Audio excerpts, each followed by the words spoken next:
এবার টনক নড়ল ভারতের। কুয়াশায় সালসিয়ে পানি আর কত হয়রানি আছে সমাধান।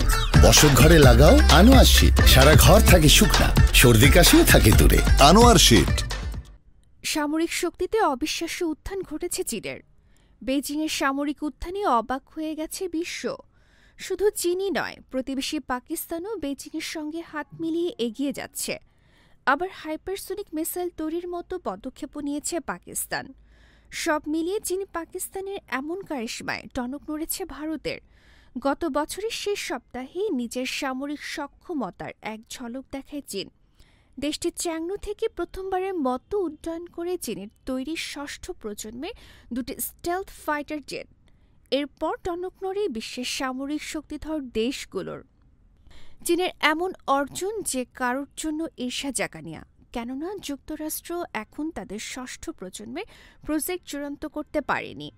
সেখানে সেই অসাধ্যই সাধন করে দেখিয়েছে চীন। এর আগে নিজের পঞ্চম প্রজন্মের চ্যাংনু J-20 ছিল চীনের সর্বাধুনিক যুদ্ধ বিমান, কিন্তু নিজেদের প্রতিরক্ষা খাতে যেভাবে বিনিয়োগ করেছে তাতে পিছিয়ে পড়েছে অন্য দেশগুলো। প্রতিবেশী দেশের এমন উত্থান থেকে ক্ষোভ প্রকাশ করেছেন ভারতের বিমান বাহিনীর প্রধান air chief marshal AP Singh. চীন যখন সামরিক, বিশেষ করে আকাশপথে এতটা উন্নতি করছে, ভারত তখনও নিজেদের অত্যাধুনিক যুদ্ধ বিমান তেজাস নিয়ে হিমশিম খাচ্ছে। নয়াদিল্লিতে এক সেমিনারে চীন ও পাকিস্তানের এমন অগ্রগতির উদ্বেগও প্রকাশ করেছে ভারতের বিমান বাহিনীর প্রধান।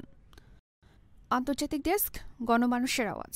রয়্যাল পাওয়ার লিঙ্ক। রয়্যাল পাওয়ার লিঙ্ক। আপনি কি স্বল্প মূল্যে উন্নত মানের কামিজ, পার্কিন্স, রেকার্ডো জেনারেটর কিনতে চান? আমরা ইংল্যান্ড ও চায়না থেকে আমদানি করে দেশের বিভিন্ন প্রতিষ্ঠানে 20 থেকে 3500 kVA পর্যন্ত সরবরাহ ও সার্ভিস দিয়ে থাকি।